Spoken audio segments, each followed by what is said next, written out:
Halo, selamat sore teman-teman mahasiswa Tolikara. Balik lagi dengan saya ya. Udah seminggu yang lalu kita nggak ketemu karena minggu yang lalu kebetulan hari Senin libur, hari Kamis libur. Jadi ketemunya baru sekarang gitu ya. Semoga nggak kangen gitu. Oke, kali ini kita masih di minggu yang ke-6. Minggu yang ke-6 ini kita akan membahas terkait beberapa distribusi kontinu gitu ya. Lanjutan dari yang video kemarin. Video kemarin kan udah ngebahas terkait distribusi Poisson gitu ya. Kemudian ada distribusi kontinu yang normal dan kalau nggak salah satu lagi apa lupa. Nah, di sini akan lanjutan dari video yang sebelumnya yaitu masih di distribusi peluang kontinu yaitu akan membahas distribusi gamma, distribusi eksponensial, T square, Weibull dan T, distribusi T dan distribusi F gitu ya. Apa itu? Kita langsung bahas saja langsung ke materinya biar nggak lama-lama.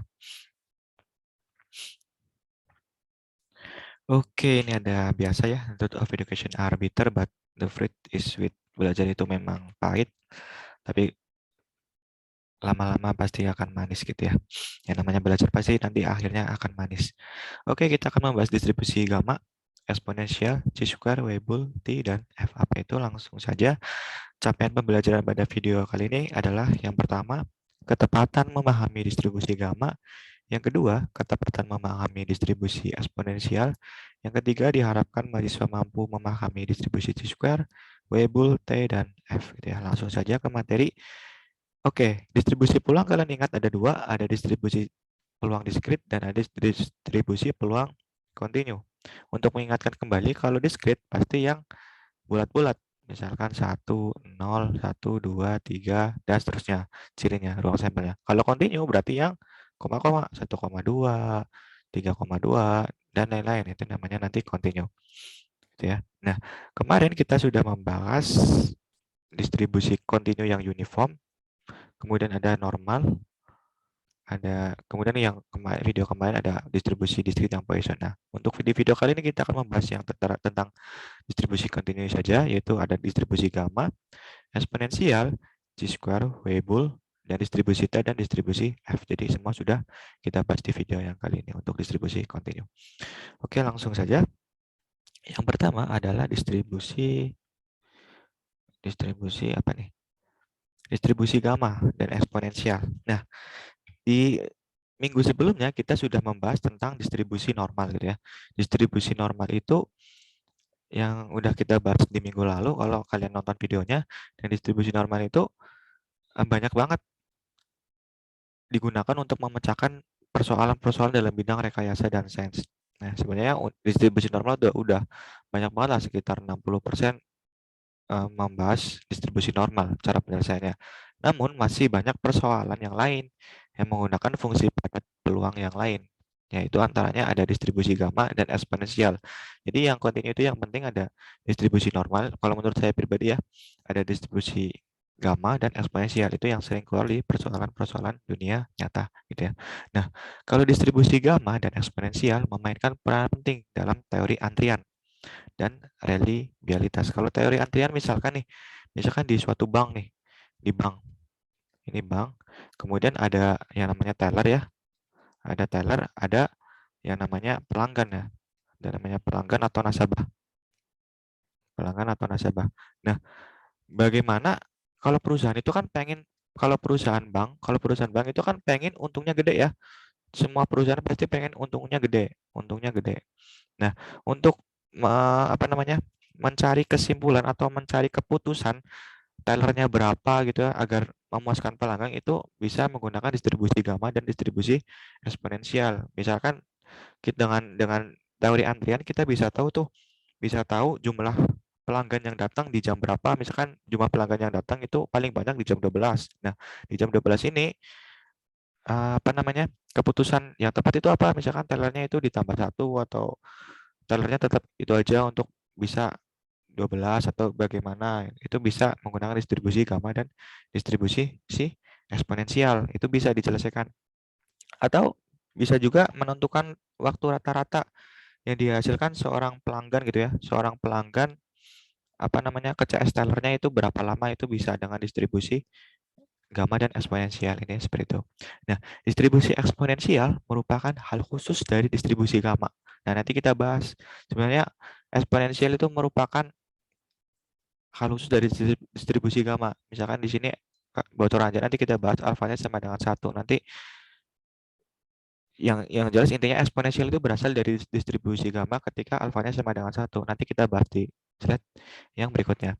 Nah, distribusi eksponensial itu juga sangat banyak digunakan nih di teori antrian tadi. Misalkan contohnya jarak antara waktu tiba di fasilitas pelayanan, misalkan pelayanan customer service bank gitu ya. Misalkan bisa tahu juga lamanya sampai waktu rusaknya suku cadang dan alat listrik, misalkan di suatu perusahaan nih, perusahaan listrik lampu, ada banyak lampu itu ya, ada banyak lampu di sini. Nah, dengan distribusi eksponensial kita bisa tahu tuh lampu-lampu ini lamanya itu rusaknya kapan sih sebenarnya. Nah, itu bisa tahu, makanya nanti ada kadar kalau kalian beli lampu pasti ada daya tahannya, misalkan daya tahan lampunya misalkan 1 tahun. Nah, itu bisa digunakan, sampelnya bisa diteliti dengan distribusi eksponensial dan distribusi gamma. Ini seperti itu. Semoga masih bisa dipahami ya teman-teman. Kalau misalkan belum jelas diulang-ulang lagi videonya gitu ya. Oke, langsung saja yang pertama fungsi gamma.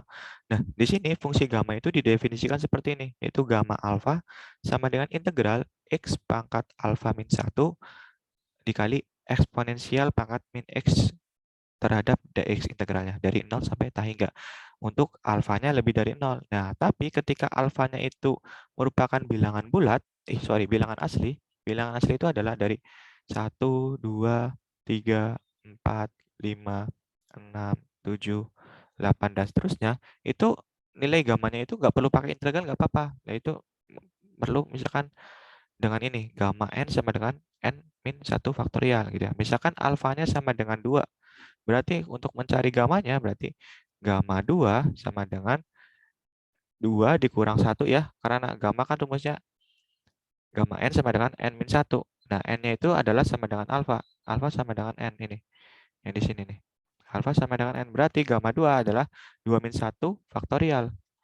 1 faktorial adalah 1. Misalkan alfanya sama dengan 5 nih. Misalkan alfanya sama dengan 5. Berarti gamma 5 bisa kita cari ya. Gamma 5 sama dengan 5 min 1 faktorial, itu sama dengan 4 faktorial. Nah, kalau faktorial berarti mundur ya. 4 kali 3 kali 2 kali 1 sampai 1 mundurnya. Nah, ini berapa nih? 12 dikali 2 dikali 1, yaitu sama dengan 24. Intinya seperti itu. Jadi kalau misalkan alfanya itu merupakan bilangan asli, yaitu bilangan asli dari 1, 2, 3, 4, 5, 6, dan seterusnya, tapi nggak koma-koma ya. Bilangan asli yang bulat, positif. Nah, itu bisa tuh menggunakan rumus ini, nggak perlu pakai integral. Nah, tapi kalau misalkan alfanya misalkan 1, berapa, nah itu pakainya integral. Kayak di sini aturannya adalah n-nya merupakan bilangan asli, gitu ya. Semoga masih bisa dipahami ya teman-teman semua. Kemudian selanjutnya adalah distribusi gamma. Nah, ada definisi dari distribusi gamma. Distribusi gamma ini definisinya seperti ini. Perubahan acak X berdistribusi gamma dengan parameternya ada 2 nih. Kalau gamma itu cirinya, parameternya ada 2. Cirinya parameter ada 2, yaitu ada alfa dan ada beta. Di sini ada alfa dan ada beta. Nah, ketika parameter ada 2, dikatakan fungsi gamma ketika fungsi padatnya berbentuk seperti ini, yaitu fx sama dengan 1 per beta pangkat alfa, gamma alfa dikali x pangkat alfa min 1 dikali eksponensial pangkat min x per beta untuk x-nya yang lebih dari 0. Ketika x-nya kurang dari 0 misalkan, atau sama dengan 0, berarti nilainya adalah 0. Karena untuk x yang lain adalah nilainya 0. Dengan alfanya sama lebih dari 0 dan betanya juga lebih dari 0. Nah, ini untuk distribusi gamma. Jadi saya ulangi, definisi distribusi gamma ketika perubahan acak X berdistribusi gamma itu mempunyai parameter. Parameternya alfa dan beta. Nah, ketika udah mempunyai parameter alfa dan beta, dikatakan distribusi gamma ketika fungsi padatnya itu berbentuk seperti ini, yaitu fx sama dengan 1 per beta pangkat alfa dikali gamma alfa dikali x pangkat alfa min 1 dikali pangkat min x per beta dengan alfanya lebih dari 0 dan betanya lebih dari 0. Ini untuk distribusi gamma definisinya. Kalian catat ini ya, karena nanti akan dibahas di slide-slide berikutnya. Nah, ketika udah tahu nih fungsi padatnya ternyata distribusi gamma, berarti untuk mencari rataan dan variansi, itu rumusnya seperti ini. Itu mu atau rata-rata sama dengan alfa kali beta, dan variansinya atau alfa kuadrat sama dengan alfa beta kuadrat, dengan betanya lebih dari 0. Ini seperti itu ya, teman-teman. Kemudian selanjutnya adalah grafik distribusi gamma. Nah, ini kalau misalkan kita lihat, kalau kalian tahu, misalnya kalian coba kalian buka desmos.com. Kemudian kalian pilih yang grafik, gitu ya, grafik kalau nggak salah scientific grafik ini di Google ya, di Google. Kalian buka Desmos, scientific grafik, kemudian kalian grafikan E pangkat X ya. Nanti kurang lebih hasilnya atau E pangkat min X. Kurang lebih hasilnya nanti kayak gini lah. Grafik eksponensial yang positif. Nah, ini ternyata kalau kita lihat grafik distribusi gamma, yang tadi ketika alfanya sama dengan 1 dan betanya sama dengan 1, ini ternyata membentuk inilah yang disebut apa namanya? Eksponensialnya, distribusi eksponensialnya. Karena ini mirip banget eksponensial. Nah, ternyata yang di sini kalau kita lihat alfanya itu adalah pembentuk distribusinya, merupakan parameter pembentuk grafik gitu ya. Alfanya dirubah-ubah ternyata bentuk grafik. Nah, ketika alfanya sama dengan 1, ternyata kita temukan ini adalah merupakan distribusi eksponensial ketika alfanya sama dengan 1. Nanti kita bahas tuh. Nah, ternyata kayak gitu dari grafik. Makanya muncullah distribusi eksponensial. Nah, distribusi eksponensial ini berasal dari distribusi gamma. Distribusi gamma yang alfanya sama dengan 1 tadi ya. Tadi kan kita udah tahu ya dari grafik, ternyata ketika alfanya sama dengan 1 akan memunculkan grafik eksponensial. Eksponensial. Jadi kita bisa simpulkan bahwa ketika alfanya sama dengan 1, kita bisa sebut distribusi eksponensial. Jadi asal mula dari eksponensial itu asal mulanya dari gamma dulu, dari distribusi gamma yang alfanya sama dengan 1. Ini seperti itu. Nah, distribusi gamma kita tulis dulu ya. Distribusi gamma tadi kan rumusnya fungsi padatnya fx sama dengan 1 per beta alfa dikali gamma alfa dikali x pangkat alfa min 1 dikali pangkat min x per beta. Ini gamma ya, yang ini gamma. Nah, ketika alfanya sama dengan 1 disebut distribusi eksponensial. Makanya definisinya seperti ini. Perubahan acak X berdistribusi gamma dengan parameter beta bila fungsi padatnya berbentuk seperti ini. Nah, ini yang namanya distribusi eksponensial, yaitu ketika distribusi gammanya, tapi alfanya sama dengan 1. Coba kita masukin alfanya sama dengan 1 di sini. Coba di sini aja ya, kita masukin alfanya sama dengan 1. Kita masukin alfa sama dengan 1 berarti fx sama dengan 1 per beta alfanya 1, alfanya ganti 1. Nah, gini, gamma alfanya ganti 1. 1, kemudian x pangkat alfanya ganti 1. 1 min 1, kemudian pangkat min x per beta. Nah, sama dengan 1 per beta. Nah, ini gamma 1 berapa nih? Gamma 1, tadi kan rumusnya gamma n sama dengan n min 1 faktorial. Berarti kalau 1 berarti 1 min 1 faktorial sama dengan 0 faktorial. 0 faktorial adalah nilainya 1. Berarti di sini beta pangkat 1 ini nilainya 1 dikali 1 dikali x pangkat 1 min 1 dikali pangkat min x per beta. Nah, kemudian hasilnya di sini ya. 1 per beta x pangkat 0, 1 min 1 kan 0 ya. Kemudian dikali pangkat min x per beta. Nah, ini hasilnya adalah 1 per beta x pangkat 0. Berapapun yang dipangkatkan 0 adalah 1 ya. Misalkan 1000 pangkat 0 sama dengan 1. Misalkan 1 juta pangkat 0 juga 1 ya. Pokoknya berapapun yang dipangkat 0 pasti 1 dikali 1 dikali pangkat min x per beta. Nah, ini sama dengan 1 per beta dikali pangkat min x per beta. Sama ya? Nah, ini sama. Jadi distribusi eksponensial itu ternyata berasal dari distribusi gamma yang alfanya sama dengan 1. Dapatlah distribusi eksponensial. Nah, tadi kan kalau distribusi gamma itu kan kalau cari mu sama dengan alfa kali beta ya. Nah, kalau eksponensial berarti karena eksponensial berarti alfanya sama dengan 1, berarti mu-nya sama dengan beta, yaitu 1 kali beta. Makanya seperti ini nih akibatnya. Nah, begitupun yang tadi variansi dari distribusi gamma kan alfa kuadrat alfa kali beta kuadrat ya. Karena eksponensial berarti alfanya ganti 1, berarti alfa kuadrat sama dengan beta kuadrat. Itulah hasil dari distribusi rataan dan variansi eksponensial. Ini ya seperti itu teman-teman.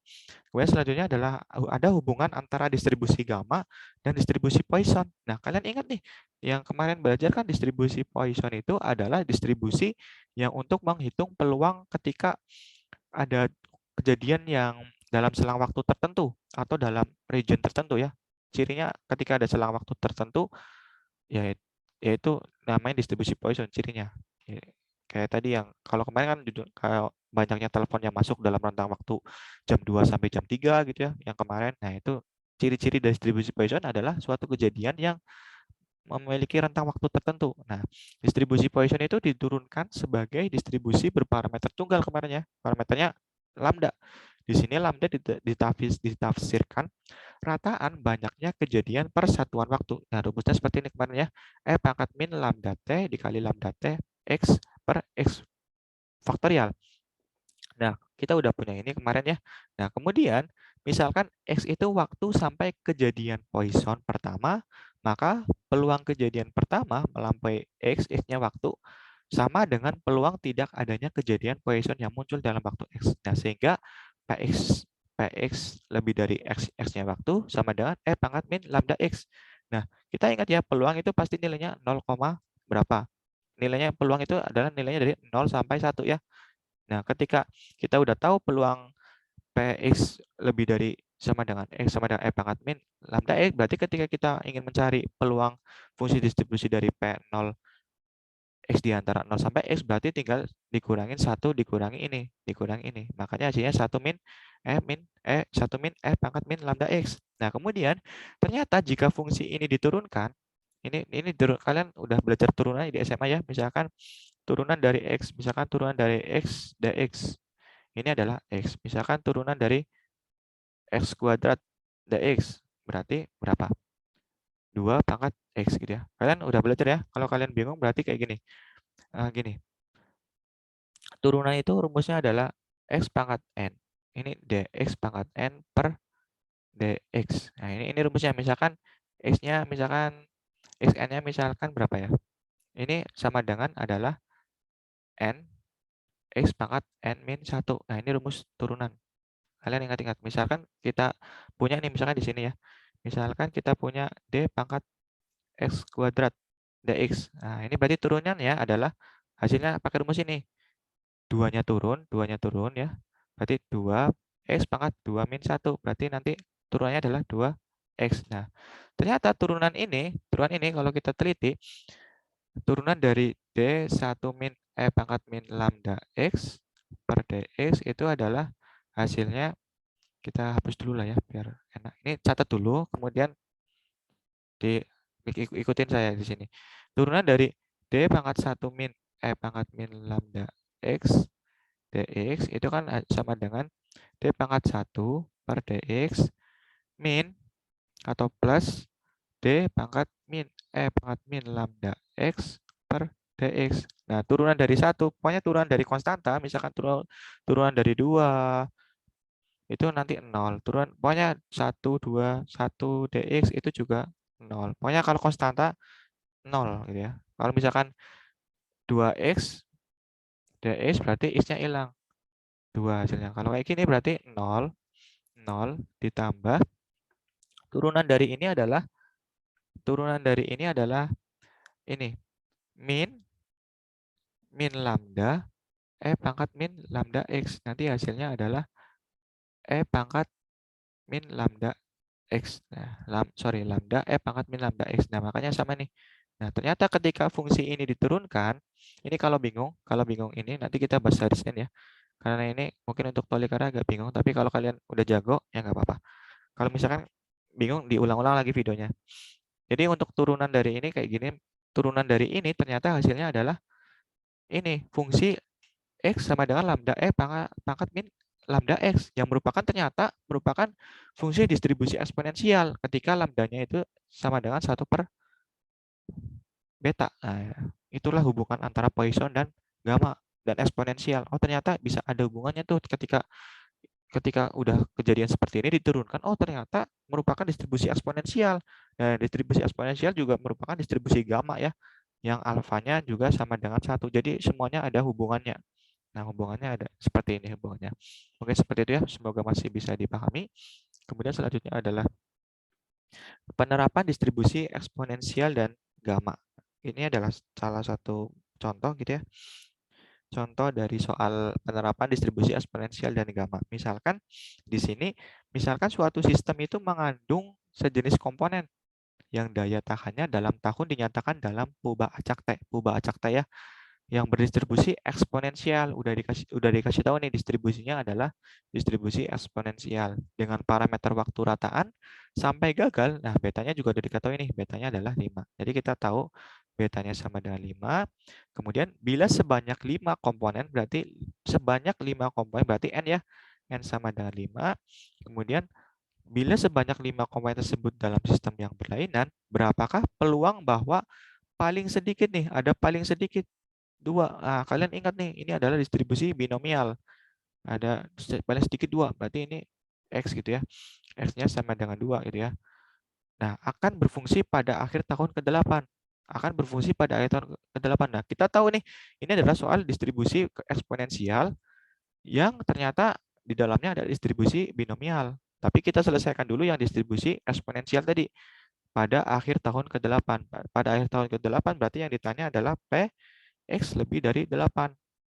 Pada akhir tahun ke-8 berarti yang berfungsinya itu bisa tahun ke-8, tahun ke-9 dan seterusnya. Makanya di sini yang ditanya adalah PX lebih dari 8.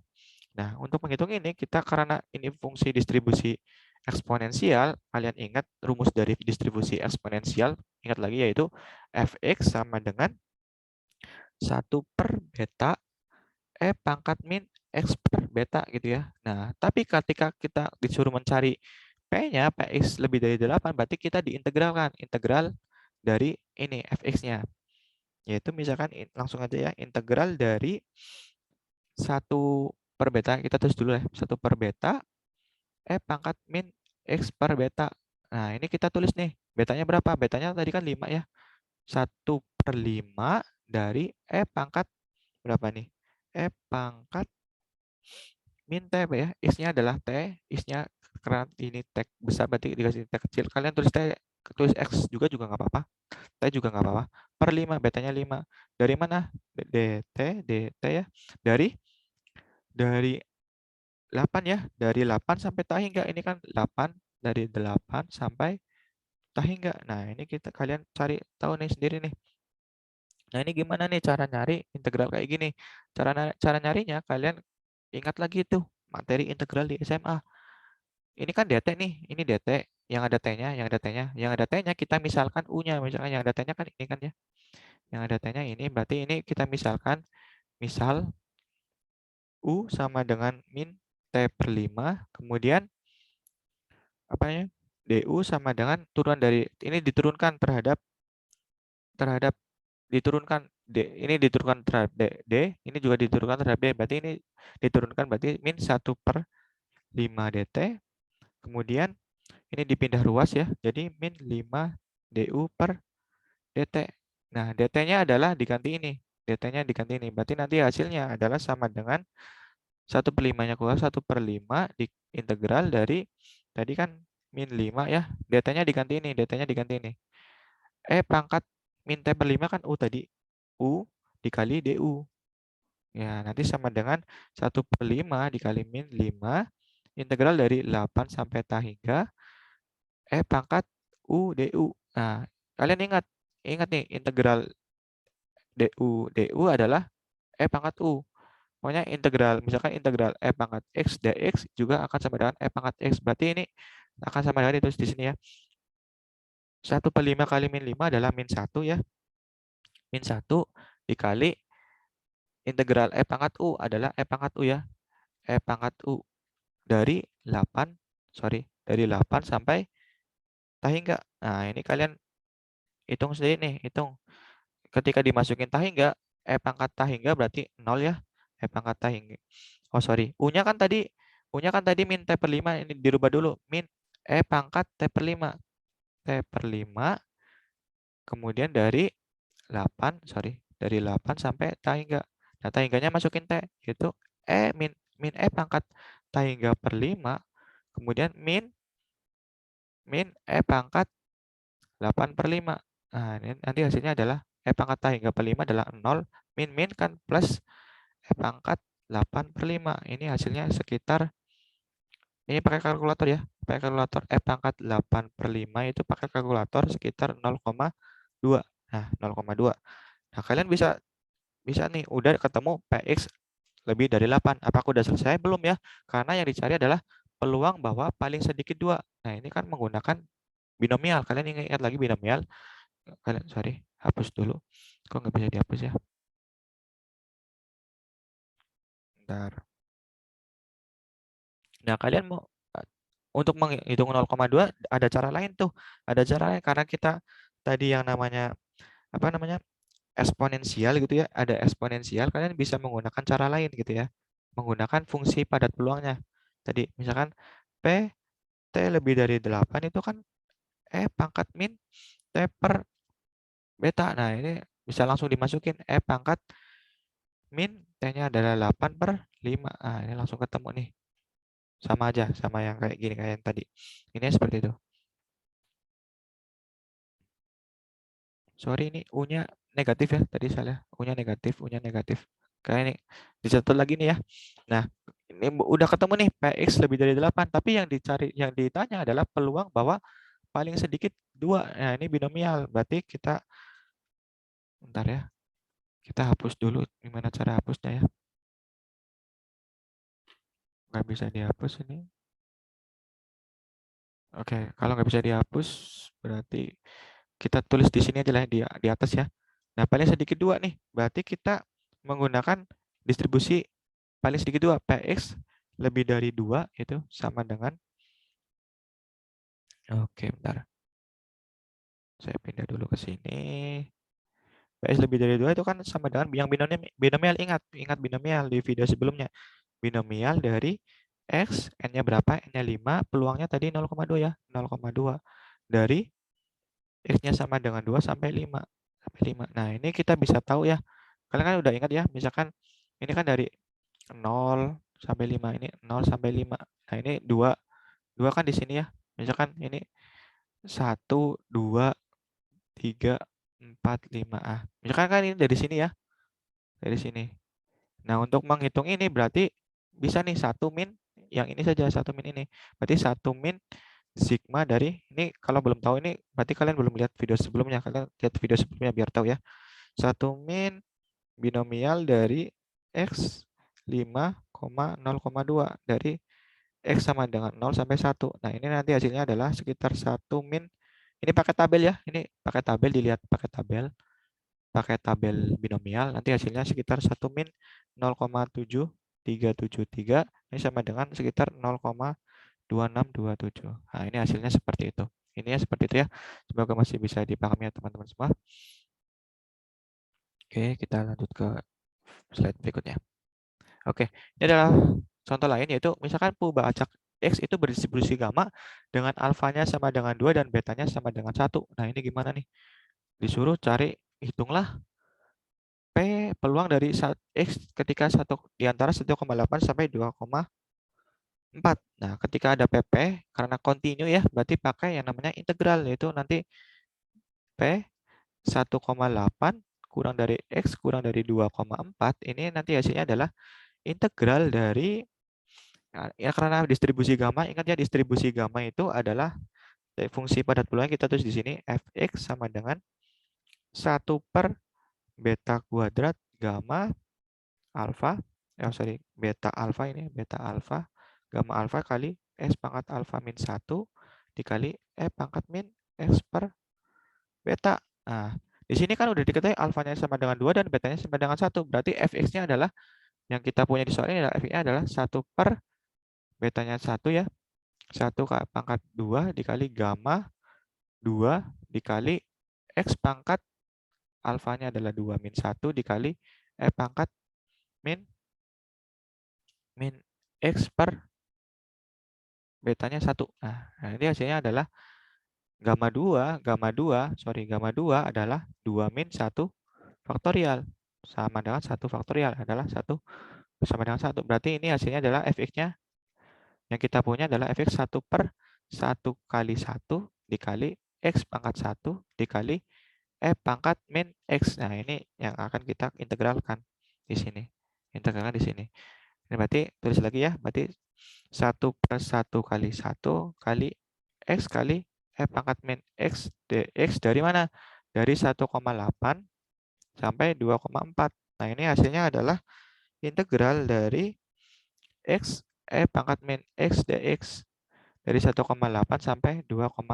Nah, ini menggunakan namanya integral parsial, ada rumusnya. Ini integral parsial. Nah, ini rumusnya adalah integral U dV sama dengan UV min integral V du. Nah, ini kalian PR ya. Kali saya kasih satu contoh aja. Saya kasih contoh saya. Ini kalau dihitung nanti hasilnya sekitar 0,1545. Nah, saya kasih contoh aja ini PR tapi ya. Ini PR tapi saya kasih contoh sederhana. Misalkan hitunglah integral dari X cos X dx menggunakan rumus integral parsial. Berarti kita bisa tulis namanya ini kan integral U, U-nya ini adalah U, kemudian dv, dv adalah yang ini. Berarti integral X berapa dv, dv-nya ini harus hasilnya sama dengan cos, berarti d sin gitu ya. D sin X. Nah, turunan dari sin kan cos. Nah, bentuknya kayak gini. Nah, kemudian ini adalah U-nya, ini adalah dv-nya. Nah, tinggal ditulis aja UV, berarti X sin X min integral dari sin X ya, sin X dx. Nah, nanti hasilnya adalah X sin X plus cos X, cos X. Nah, ini contoh sederhana, tapi kalian PR-nya adalah contoh yang ngerjain yang ini. Clue-nya adalah kalian ingat integral min X adalah min integral min X. Nah, kalau integral pangkat X adalah pangkat X, ini clue-nya untuk mengerjakan soal ini. Ini seperti itu. Semoga bisa mengerjakan ya, teman-teman. Kemudian selanjutnya adalah distribusi Chi-square atau Chi-square atau Chi kuadrat. Nah, distribusi Chi-square itu juga merupakan dari perluasan dari distribusi gamma juga loh ternyata. Nah, distribusi Chi-square ini adalah ketika alfanya itu kan tadi kalau eksponensial gitu ya. Distribusi Chi-square itu adalah expand dari distribusi gamma juga. Kalau eksponensial, kalau tadi eksponensial itu ketika gamanya alfa sama dengan 1, ketika Chi-square itu ketika alfanya sama dengan V per 2 dan betanya itu sama dengan 2. Nah, ketika gamanya alfanya sama dengan V per 2 dan betanya sama dengan 2, itu dinamakan distribusi Chi-square. Makanya di sini adalah pembaca kontinu X berdistribusi Chi-square dengan derajat bebas V bila fungsi padatnya berbentuk seperti ini. Nah, bentuknya seperti ini didapat dari distribusi gamma yang alfanya sama dengan V per 2 dan betanya sama dengan 2. Nah, distribusi gamma tadi, fungsi padat peluangnya kan kita tulis lagi, ingat lagi, fx sama dengan 1 per beta alfa dikali gamma alfa dikali x pangkat alfa min 1 dikali pangkat min x per beta gitu ya. Nah, ini ketika kita masukin substitusi, kita substitusikan alfa dan betanya seperti ini, nanti hasilnya adalah distribusi Chi-square. Ini seperti itu. Nah, akibatnya rataan dan variansinya adalah mu sama dengan V dan alfa kuadrat sama dengan 2V. Ini seperti itu. Ini perlu diketahui aja ya, teman-teman. Kemudian selanjutnya ada distribusi Weibull. Nah, distribusi Weibull ini juga kalian cukup tahu aja. Ada distribusi Weibull yang dikatakan Weibull ketika acak kontinu itu X berdistribusi Weibull ketika ada parameter alfa dan beta, tapi fungsi padatnya berbentuk seperti ini. Ini dinamakan distribusi Weibull. Nah, distribusi Weibull juga bisa ada tabelnya gitu ya. Dengan alfa sama dengan lebih dari 0 dan betanya lebih dari 0. Nah, rataannya juga kalian cukup tahu aja. Ini seperti itu. Semoga masih bisa dipahami ya, teman-teman. Kemudian selanjutnya ada yang namanya kurva Weibull. Nah, kurva Weibull ketika alfanya sama dengan 1, tapi ketika di sini ketika kita lihat ketika betanya itu semakin besar ya, beta sama dengan 1 kan mirip eksponensial. Ketika betanya membesar, ternyata kayak gini. Kemudian ternyata ketika betanya lebih besar, semakin besar, ternyata lebih mirip ke distribusi normal gitu ya. Ini seperti itu penjelasannya. Kemudian selanjutnya adalah distribusi T. Nah, distribusi T ini ternyata kalian udah belajar di video sebelumnya tentang distribusi normal standar gitu ya. Distribusi normal standar juga bentuknya kayak lonceng ya. Nah, distribusi T juga bentuknya kayak lonceng atau gundukan, berbentuk dan simetris, tapi bedanya dengan distribusi normal dia itu ratanya terhadap 0. Jadi di sini T-nya rataannya terhadap 0. Nah, itu bedanya dengan distribusi normal. Ininya seperti itu. Jadi terlihat distribusi normal yang diratakan bagian atasnya. Ininya seperti itu kalau distribusi T. Nah, distribusi T ini mirip dengan distribusi Z. Distribusi Z ini ya, distribusi Z kalian bacanya distribusi normal juga nggak apa-apa. Sorry, ini kejauhan. Distribusi T ini juga, sorry. Yang ini bacanya juga distribusi normal ya, yang bentuk lonceng atau distribusi Z. Setangkup, tapi distribusi T itu terhadap rataan 0. Nah, keduanya itu sama-sama mirip, yaitu berbentuk lonceng, tetapi distribusi T itu lebih berbeda satu sama lain, karena nilai T-nya itu bergantung pada dua besaran berubah-ubah, yaitu nilai rataannya dan nilai variansinya, S kuadrat. Nah, kemudian kalau distribusi nilai Z-nya itu, kalau distribusi normal hanya bergantung pada perubahan X bar-nya dari sampel ke sampel lainnya. Nah, distribusi T dan Z itu berbeda karena variansi T bergantung pada ukuran sampel N dan variansi ini selalu lebih besar dari satu. Nah, ketika ukurannya N-nya lebih dari mendaki hingga kedua distribusi itu menjadi sama. Jadi ketika N-nya semakin besar, bentuknya juga akan sama. Loncengnya sama, intinya seperti itu. Semoga masih bisa dipahami ya teman-teman semua.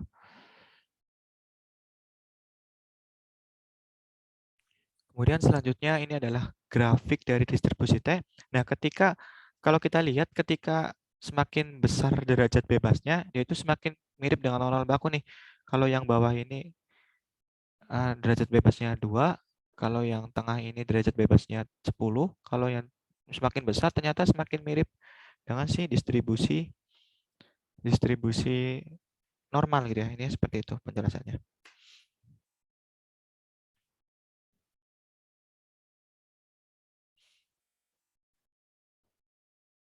Oke, selanjutnya adalah peluang distribusi T. Nah, kalau distribusi T itu juga bisa pakai tabel ya.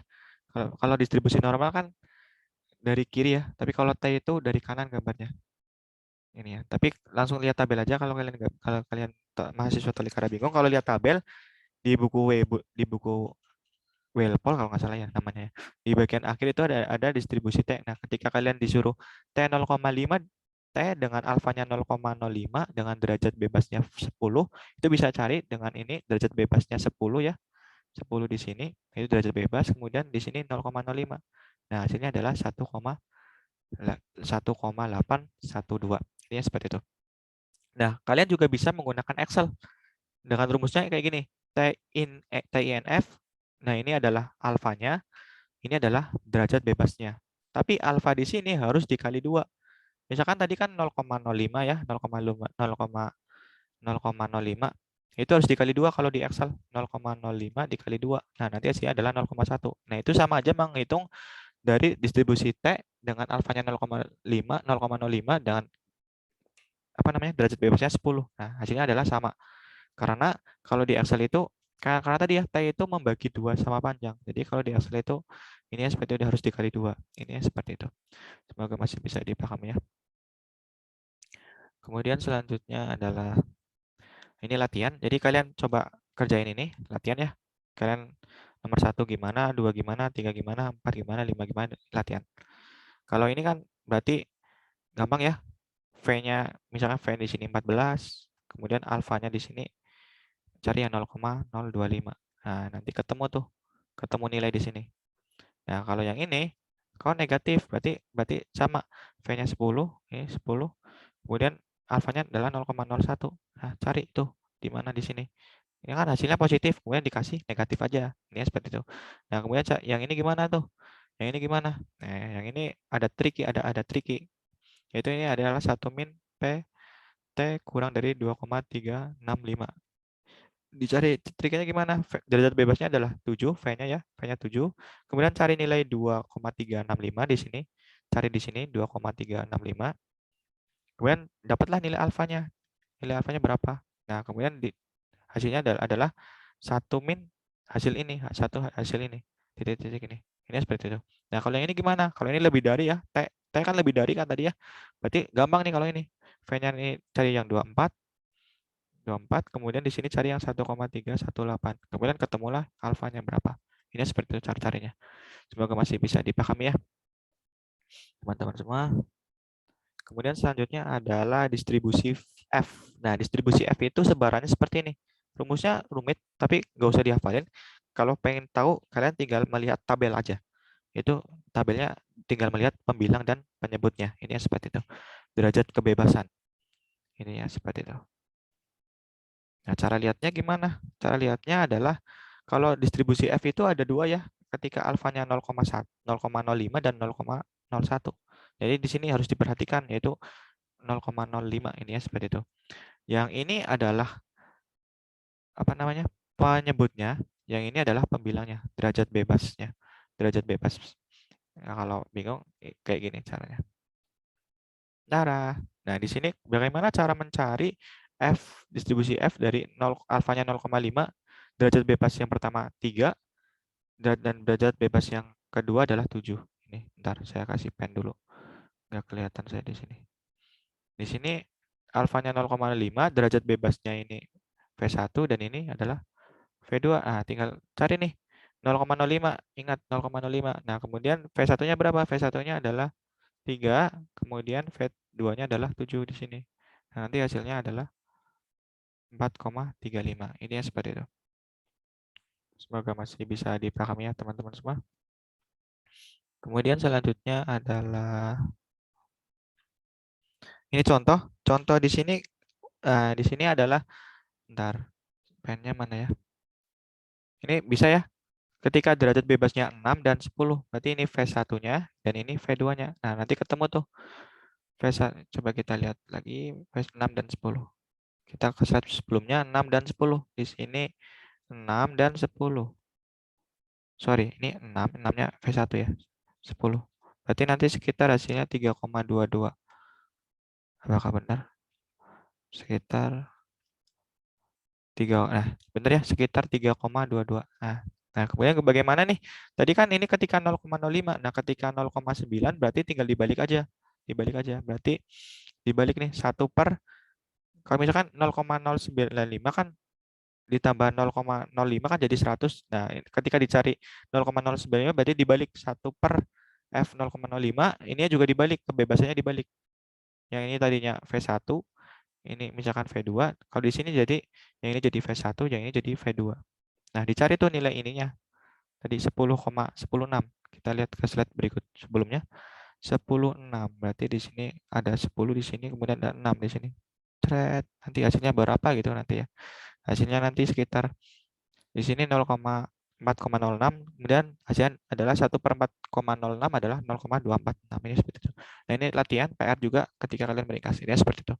Oke, mungkin itu aja pembelajaran terkait minggu ini. Semoga bermanfaat dan tetap semangat, tetap jaga kesehatan. Selamat siang dan selamat belajar teman-teman semua. Salam.